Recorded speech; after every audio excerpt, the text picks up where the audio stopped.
Okay, so we are live and welcome everyone to the episode one of the Art of Failing podcast.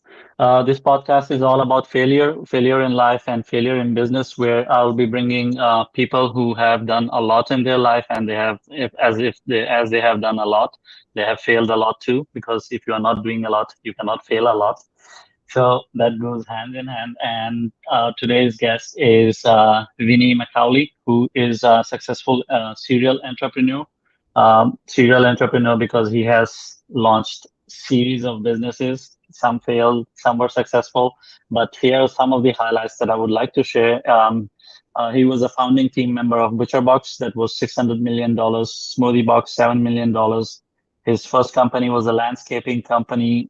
He has launched Italian restaurants, hair salon, a golf course review website, CrossFit website, and his current project is called ContentX, which is based on ChatGPT.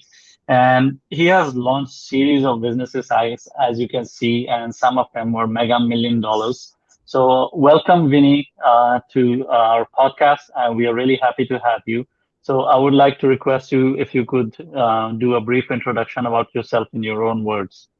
Sure, Shah, great to be here, and I love that you're bringing failure to the conversation. It's one of those weird things being your first guest and it being such a prominent topic. It's like, should I be honored to be here or embarrassed? But I am honored to be here because it's a sensitive topic, and it's a topic that I think damages people and they have trouble figuring it out. And so I'm thrilled to have the conversation with you today. I thought your intro was accurate. I've had success and I've had failure, and the failure keeps you humble for sure. And I've learned a lot more in failure.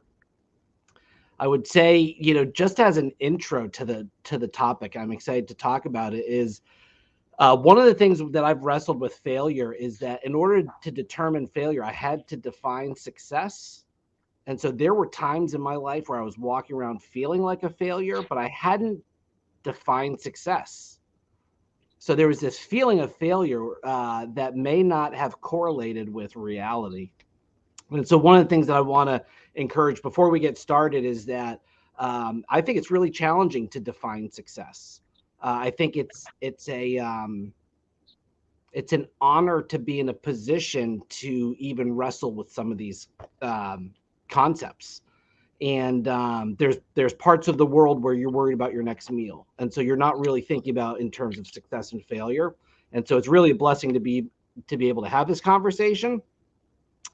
And then lastly, I just want to note Ryan Rouse, who is the co-founder of Factor Meals. He says success is when you determine it is. And I've marinated on that before, and it's true. Like my feelings of success and inversely that of failure are at my determination. And that's actually super powerful. And so I'm excited, Shah. I'm excited to meet you. We've been friends on Facebook for probably a few years. Yeah. I'm intrigued because I've seen you move west, and I always just sort of fascinated by potential culture shock and things like that. So anyhow, I'm excited to meet you. Excited to have this conversation. And I guess I'll just add one more thing is that I think I'm the first guest partially because this was a podcast I had thought about. And the reason I had wrestled with it is that I believe failure is such a key part of success that it's Yeah. not something you should be allergic to. It's not something that you should run away from. It's something you should run full speed into and almost get out of the way, get through it so you can then sort of live life post failure. So anyhow, I will Yeah. hand it back to Shah.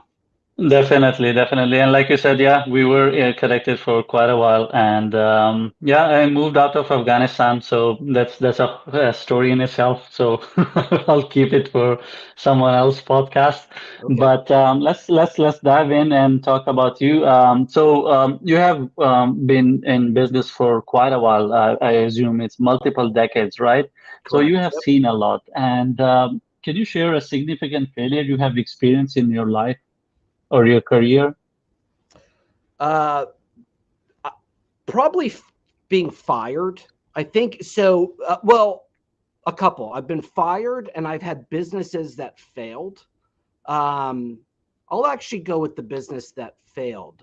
The first one was the restaurant, the Italian restaurant. I was just shy of 25 years old. I turned 45 this weekend. Just Oh, so yes, a few. congratulations. Yeah, thank you. Happy to be here. Started working at about 14 or 15. So just so going on 30 years rather. So when my restaurant started to fail, so me and my friend started that restaurant largely with funds that he had inherited from his grandfather, and all things are relative.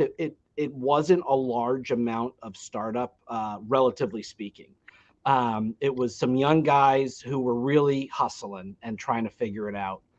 And restaurants have a very high failure rate to begin with. And so I so my dad, when I asked my dad to leave my good job to start a restaurant, I was just almost 25. I was single, and his perspective was, listen, you're probably going to fail. And he wasn't being discouraging. He was being a realist.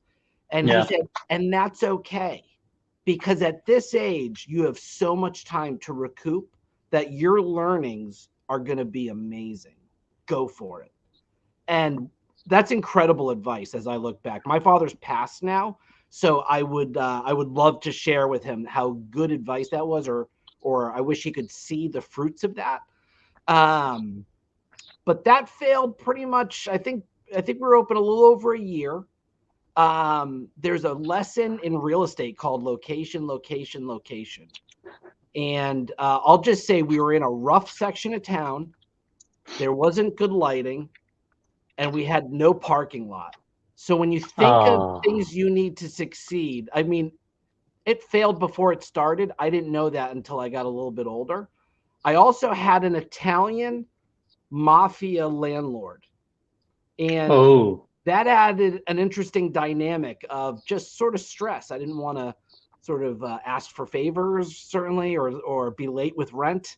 And so, but it really added a seasoning to life doing that. It crashed in. All right. So the failure part, I cried the night that we closed down. Young man. And my father turned to me. They came for the last meal, and he said, "What's everybody going to do?" He was talking about the rest of the staff. And I looked at him, and tears just started to come down. And I just sort of excused myself to my office, because in my brain, I thought everyone was going to crash and burn. Like my plane's going down and everyone's dying. That's not reality. Everyone's fine. Everyone's like, oh man, that stinks. Then I'll get a new job tomorrow. Like they you were were thinking responsible. You felt that you're responsible for everyone because of this failure. very much so, too much. Like captain of the ship is responsible for everyone's life, but manager of the restaurant shouldn't have that level of ownership necessarily. That being said, you should care about your team totally. But I was Definitely. owning it maybe a little too much. I was young, and this felt devastating, Shaw. Like I was like, I just killed my career. I had done some investment banking. I was like, boy, I've really did a dumb move here. The reality is, the what I learned there made me an incredible employee going forward. And then, certainly skills I learned then, I still point back to today. One of the key ones, and it's about failure, is a couple things: the seatbelt, the airbag. There's technology that only exists because of failure. And, you know, uh, parachutes. Parachutes exist because of failure. And the entrepreneurial journey for me has often felt like fixing a plane while it's flying. It's like super Yeah. stressful. Oh, by the way, I'm the pilot. and the mechanic, so you're like steering with one hand and like turning the screwdriver with the other and trying to keep everybody alive. And what I've learned is that with experience, you control land it. You don't crash. Yeah. An experienced pilot doesn't crash. It shouldn't. Failure shouldn't be devastating. I guess that's that lesson. Keep your Uh, wits. Don't panic. Bring the plane down. And if I may interject here and ask in relation to your failure, your first failure with your first restaurant, what factors did you think that contributed towards the failure, internal and external? I do see that you mentioned the location, which is always a very critical one. Yep. Um, and then the reason I smile because my business partner in restaurant, he popped up with his comment because I have a restaurant too in Afghanistan I and know. he's a partner. He's sitting there. He just made a comment, so I started He laughing. knows. Anyway, he knows. Yeah. So what were the factors apart from location that failed your restaurant? Yeah, a couple. Me being naive, restaurants a hard business. I mean, you're in it. And by the way, the pictures I've seen on Facebook of yours are absolutely gorgeous. It looks like an oasis in Kabul. Is it in Kabul? Yes. Yeah. Yeah. In Kabul. Yeah. Yeah. Awesome. So restaurants are a hard business, but it's also like an amazing community business. And there's something that's neat about feeding people, about sort of breaking bread and having community. But as far as the reasons for failure, I was young. We were so I'll put my business hat on. Young or inexperienced, undercapitalized, poor location, uh, poor controls. I learned later we had a lot of food that was escaping out the back door from my staff. Ah, And I was just naive. Who would steal from me? Well, anybody, everyone. anybody who's hungry. Yeah, totally. It's not personal. So those were it. Location ended up, when I think back and sort of do a retrospective on it, Shah, location is the one I can't overcome. Like, I could have done it more experienced. I could have done it with more money. I could have. But that location, when I look back, there were people murdered at that location. And Oh. I didn't know that when I rented it, but they'd be like, is that the building some guy got stabbed in? And you're like, it's not like that anymore. It's hard to get people to come in. So it was actually an Italian restaurant because all the mafia was there. Oh, So it, it was real. it was real. And this is how long ago? I believe 1990s or No, early yeah, 2000? like 2004. 2004. Yeah. Yeah. Wow. Wow. Yeah. Okay. I have another question in relation to this. So how did this failure impacted your personal and professional life? Like, were there any immediate consequences of this failure? Because, like you said, that he used his grandparents' funding, right? Yep. So he had to go through that situation. I'm sure you were using your funds as well. So, what were the consequences, and how did you deal with it, with these missteps and this Yep. new belief that you had developed? So so the consequence was financial ruin.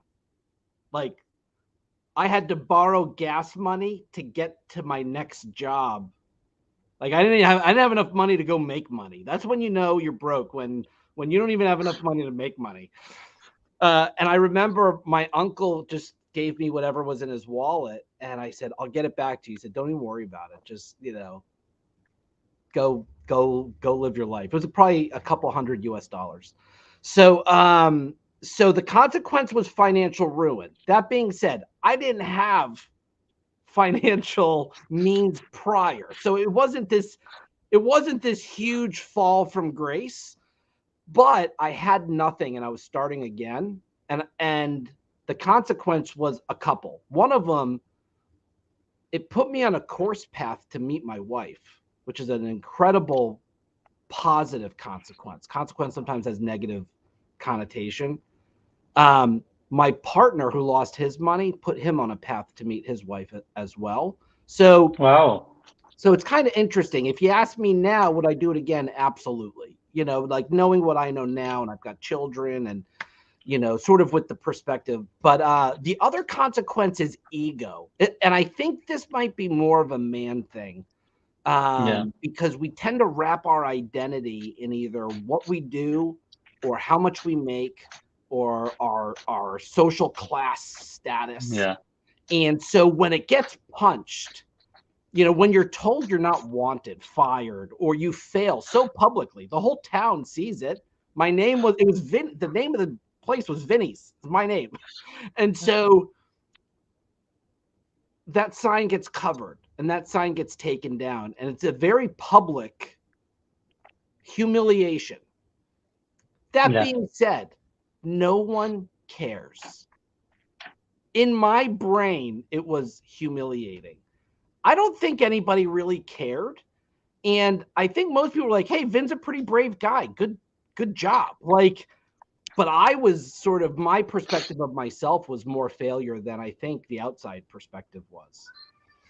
It's more like, a very common or simpler example would be like those people who don't like to try new things, like eating with the sticks, chopsticks. Chopsticks. Yep. If I have never used it and I'm eating with chopsticks, I would think that everyone in the restaurant is looking at me and they're thinking, what an idiot. And in reality, no one is looking at you. No one cares. No It's one like cares. when you're eating pizza with your hands and you take a bite and then the cheese thread starts stretching and you're thinking to yourself that now what to do with it, Totally. and then you get into that social anxiety. You're right that when failure occurs, especially for men, generally we take it very personal and we think that it is very public. And yeah, okay, just to add to this, so you face these challenges and everything, and it had an impact with you. So, how did this failure affected you emotionally, and how did it influence your relationship with others? Like you said, it led to your relationship with your wife, right? But Yep. you had other relationships as well, like your parents True. and your friendship. Did your friends got sour with you? Did you lose their trust not to invest in you in future? Yeah. What happened? Yeah. Yes, yes, yes, and yes. So, my parents were proud despite the failure, because they could see the big picture. Um, the path of meeting my wife is that I would have never met her without the failure, because I basically needed to fail, got this job offer that required me to move, and met her after I moved. So like I just didn't have that emotionally.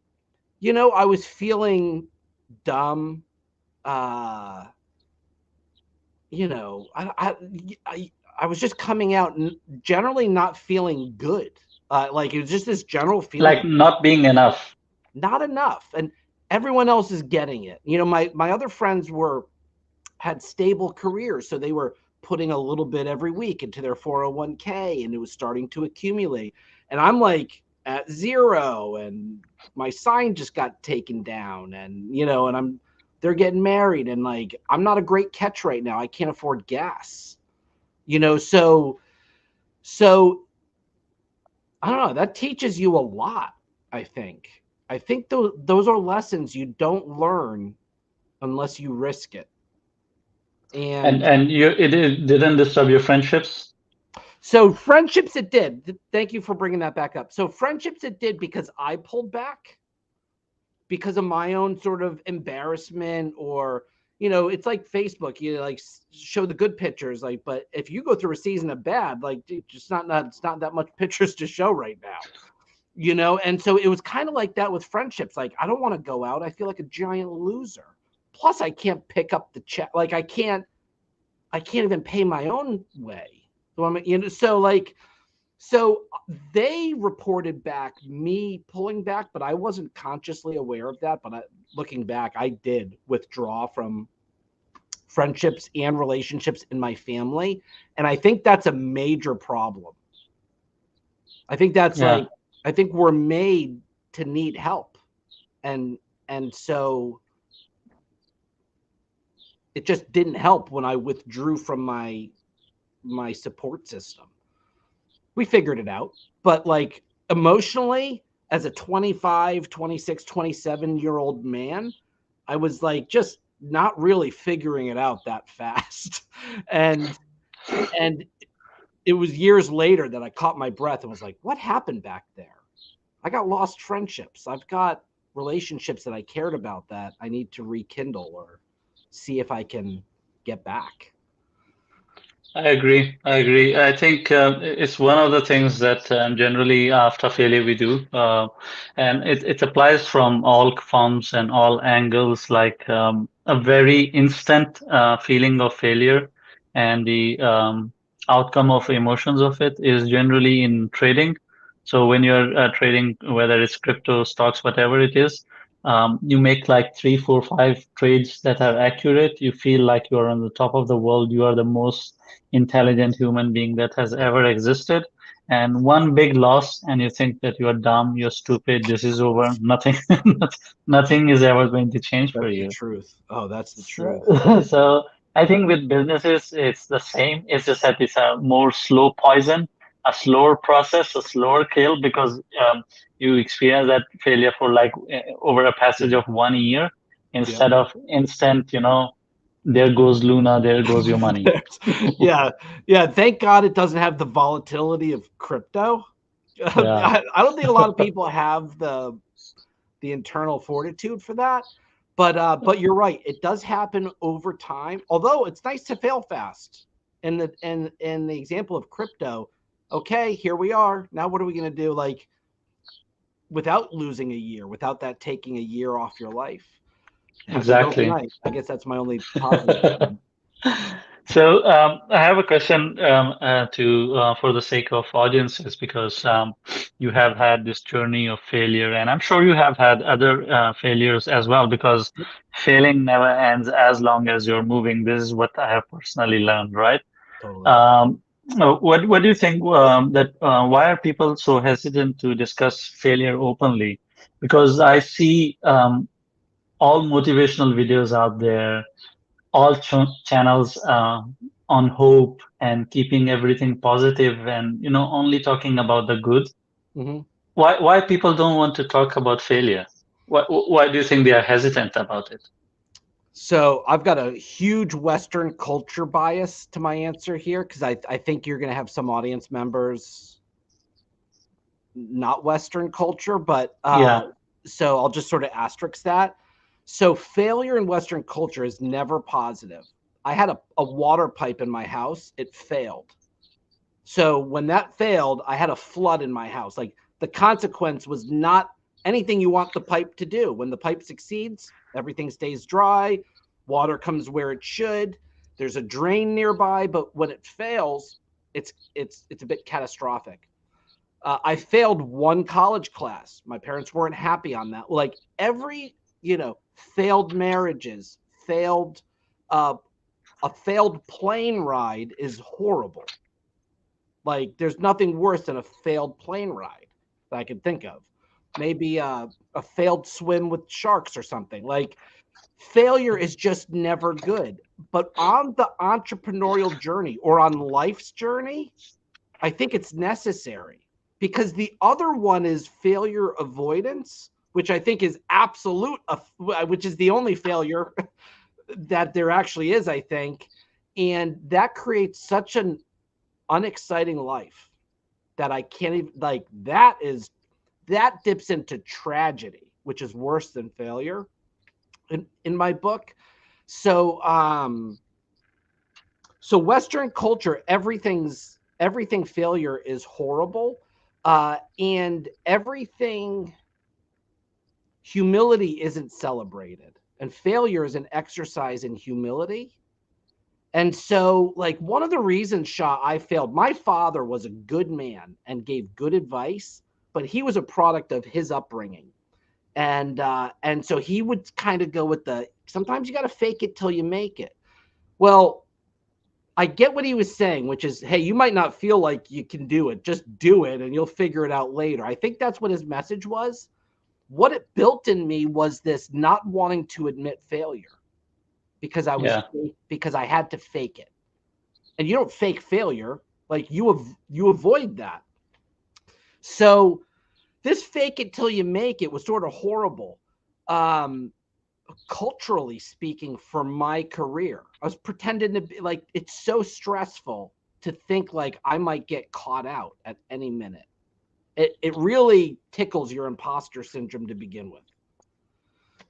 When So you say caught out, you mean that because we are faking it till we make it, we are worried about being caught up on that, right? yeah, being caught as a fraud because I'm Yeah, faking it. The reality yeah, is I was out there doing it. I was living the entrepreneur. There's no faking it. I was not paying my bills because I was trying to build a business. Like there's nothing fake in that. But my attitude was like I knew what I was doing. I did not know what I was doing. And once I got a little older and realized you can say that. In fact, that's an amazing way to learn is to be like, Shah, I don't know anything about crypto. That's how we connected. I was trying to learn.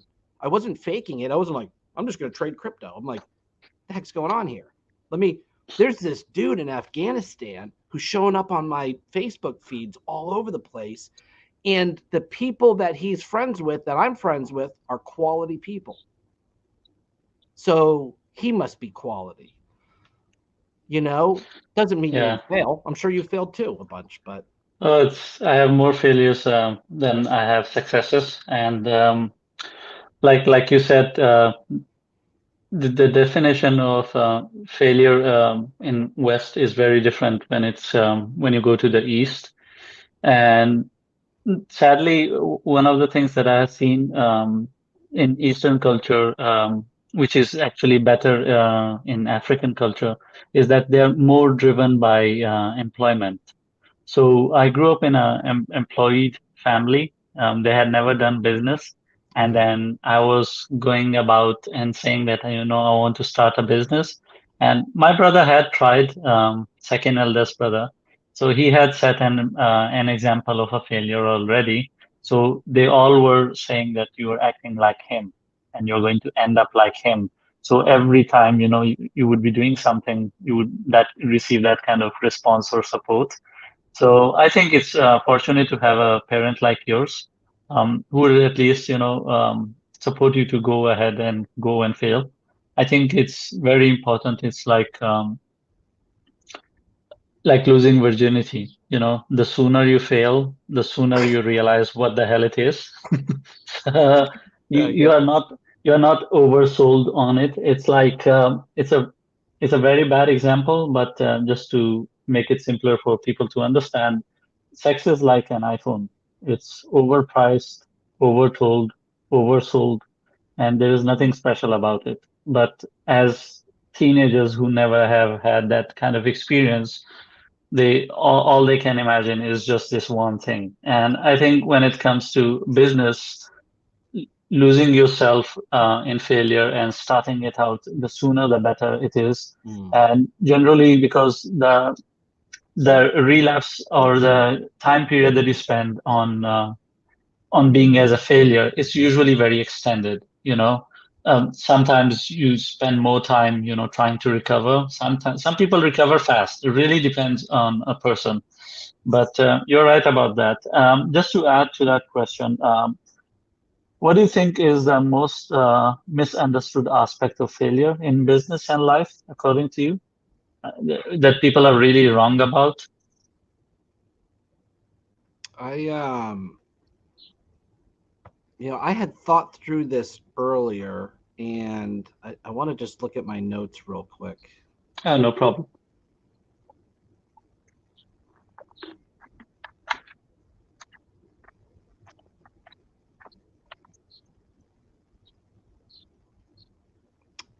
Can you ask the question again, Shah?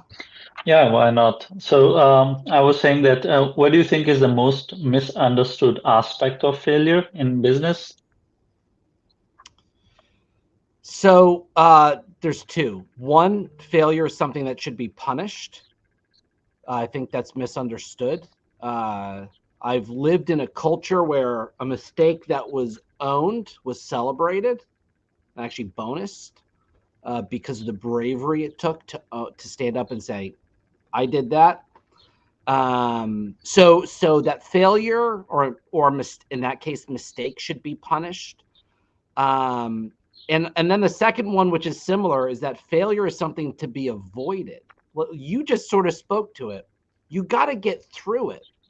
Like somebody said, man, if I told you, Vin, for you to get your goal, whatever your success metric is, for you to get that, you'd have to fail 200 times. Every failure you'd have, you'd celebrate. You'd be like, another one down, another one down, another one down, right? It's just like, I'm that much closer. I can taste it. But we don't have that foresight. But I really think that's how life is. You know, I think in e-commerce, because I'm in an e-commerce group of guys. We call it iteration or split testing. It's just like a fancy way of just saying like, no, we're kind of intentionally failing to know what not to do. Yeah, yeah. It's like the e-commerce example you gave is like testing image A versus image B, testing the caption A versus caption B, testing the image against the video to see which one is converting better or which one is not. Exactly. You're absolutely right about it. Talking about that punishing part, uh, what do you feel towards the punishing our own self for our own mistake? Because we failed because of us. So do you think people should punish themselves? So it depends what personality you have, I think. So I have a personality. I punish myself pretty hard. Like I really don't need anyone else jumping on top because I'm doing a pretty good job. And in fact, I think, when I think about success and failure, Shah, the older that I'm getting, what I'm learning is that it's so under my control. And so if it's under my control, I've got to wrestle some of this stuff out. Um, I keep getting lost, and a story will go down my head, and I don't want to go down that that path. No problem, no problem. So you think that you are kind of a person who punishes himself for the failure, so you don't need anyone external. But what do you think about the general public? Should people punish themselves for their failures? No, I think they should be celebrated as so here failure without retrospective is like ignorance defined. So if we're talking about failure for the sake of failure, like I don't know if there's any gain in that, but failure with a retrospective should be celebrated because Shah, you can't control. So failure, you start talking about the result of your efforts, which aren't always in your control. So to me, they shouldn't be punished. Like what can be celebrated is I learned, I'm not going to do that again. We unpacked it. I know what caused it. I'm not going to replicate that. The thing that caused, what I'm fascinated by are my failures that are actually my catalysts to success. So it's like you just said, split testing. Split testing is an exercise of intentional failure. I need to know which image or video works worse. And then I'm going to Yeah. use the other one if I've got the mathematical confidence. So should it be punished? To our own Failure. selves, not by external people, Yeah. by our own selves. Like if I have failed, should I punish myself or should I let No, go? let go. Because it has its own pros and cons, right? And this is where people get confused. They say that if I don't punish myself, I will not remember that bad taste in my mouth. Yeah. But if I punish myself next time when I'm doing it, that bad taste will automatically come in because of the psychological behavior, and then I would be doing it right. So, what do you think? Because some people are on this side, some people are on that Yeah. side. So, so punishment is such a negative. It's negative reinforcement, and so if you punish yourself after a failure, my next question is, Is your brain recognizing what the punishment is for? And are you going to avoid risk, or are you going to avoid failure? If the punishment makes you want to avoid future risk, wrong punishment. You punish the wrong, whatever you're doing, stop that. Because you weren't wrong in risking. You weren't, in my opinion, you're not wrong going for it. As far as I know, Shah, we have one life to live. Like That's true. I That's don't true. want to like I want to go for it. Yeah. So for me, fear of regret needs to outweigh fear of failure. And fear of failure is so strong that I can't fall on the punishment side. Okay. Okay. That makes total sense.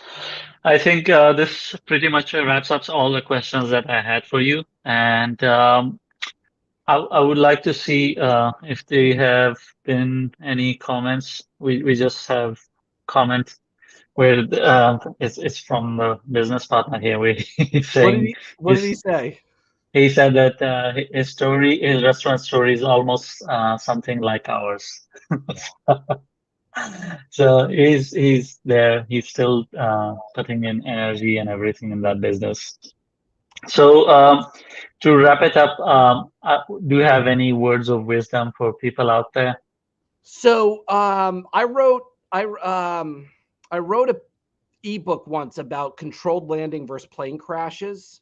And I would leave with this one point is that once you fail and you experience failure and you know that there is life after failure, 'cause sometimes it feels dreadful, like life is over. That's why I think stockbrokers jump out of buildings and stuff. They feel their failure so deeply they have to end their life for it. And Yeah, just sorry to yes, interrupt. sir. You saw how many people committed suicide with Luna? Yeah, horrible. Like It was like I was seeing news everywhere, and I think collectively, I think I saw like 10, 15 people who committed suicide, and they were people who had millions, and you expect them to be a bit more intelligent than this. it's that's why it's good you're talking about it, because it's not worth. I don't care. So I don't. Somebody, some sales guy, Brad something that I follow on Facebook. I think Brad Smith maybe. He says, "Hey, if I could give you everything tonight that you're wishing, would you want it?" Yeah. Yes. Okay. But you don't wake up tomorrow. It's like, well, no. It's like, oh, okay, well then tomorrow is worth more than whatever you're wanting. And we don't live like that. It's a That's little so cliche, intelligent. That's so but intelligent. it's true. So to me, my failures have contributed to a couple things. One, when there's turbulence, and I'm going to liken the entrepreneurial journey to a plane flight. When there's turbulence, keep your head, because if you panic, you'll die type thing. Keep your wits. Look for safe places to land. Like, don't crash if you can avoid it. Try to put it down even if there's damage. You actually may get hired as a test pilot. So people that are really good at crashing planes, there's a career of it. It pays incredibly well. And you actually get to do that. And I've actually found my career is I'm very much viewed as a test pilot. People go, geez, Vin keeps his head about him. He's not going to panic. He may succeed. He may not.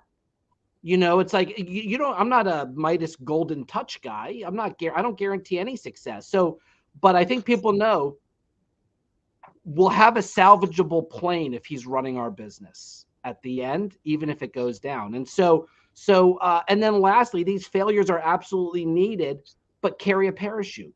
Like, don't act like the plane's not going to crash. If you only think about the crash, you won't get in the plane. So, Yeah. but think about it enough that you carry a parachute, because you're 10,000 feet up, and we don't fly. We don't have wings. So that would be Yeah. my parting news. Become a test pilot. Don't avoid it. Thank you so much. It was so great to have you been here today. And thanks for taking out time and sharing your life experience with all of us. And thanks to all the viewers who were watching. I saw that we went up to 11 and dropped, and there's still 4 viewers that are watching us.